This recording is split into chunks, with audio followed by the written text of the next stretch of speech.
Hello friends, welcome back to my channel Munmun Palti blog চ্যানেলে তোমাদের সবাইকে স্বাগত। রবিবারের রান্না বান্না নিয়ে আমি আবার একটা চলে এসেছি। তো দেখো, রবিবার মানেই হচ্ছে ভালো মন্দ খাওয়া দাওয়া, ভুড়ি ভোজ। আর দেখো, ইলিশ মাছ এনেছিল বাজার থেকে, সেই দিনকে ইলিশ মাছের তেল ঝাল হয়েছিল, পুঁই শাকের চচ্চড়ি হয়েছিল।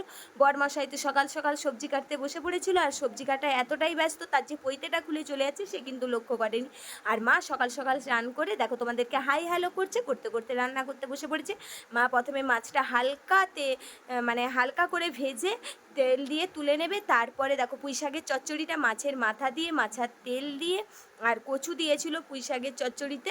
আর কি কি সবজি দেয় তোমরা তো জানো। আর সব রকম মশলা দিয়ে মশলাটা ভালো করে কষিয়ে নিয়েছিল, মাছের মুড়োটা আর তেলটা।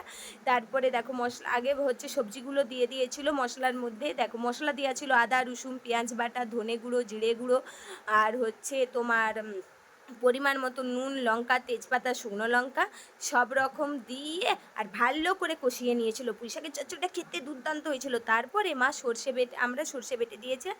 তারপরে মা দেখো, সর্ষে বাটা দিয়ে প্রথমে কড়াই তেল দিয়ে দিয়েছিল, তারপরে কাঁচা লঙ্কা চিড়ে দিয়ে দিয়েছিল, আর সর্ষে বাটাটা ভালো করে ছেঁকে মাছের মধ্যে দিয়ে দিল, জলের মধ্যে দিয়ে তারপরে মাছটা দিয়ে হালকা ফুটিয়ে নামিয়ে নিল, কারণ সর্ষে বেশি ফোটাতে নেই, ফোটালে বেশি তেতো লাগে ওই জন্য। তারপরে দেখো হচ্ছে রান্নাবান্না প্রায় রেডি। আর রবিবার মানেই ভালো মন্দ খাওয়া দাওয়া। তো দেখো, পর দেখে নাও তোমরা কী কী মেনু আর হয়েছিল না। আর মায়ের হাতে রান্না খেতে কিন্তু দুর্দান্ত হয়, ওই জন্যই তো মাকে আমরা মা এত রান্না করতেও ভালোবাসে। মায়ের শরীর খারাপের হাজার শরীর খারাপের মধ্যেও মা রান্না করতে বসে যায়। দেখো, সর্ষে বাটা দিয়ে ইলিশ মাছ হয়েছিল, পুঁই শাক হয়েছিল, আমরা চাটনি হয়েছিল, আর আমার ছেলের জন্য মাংস। টাটা।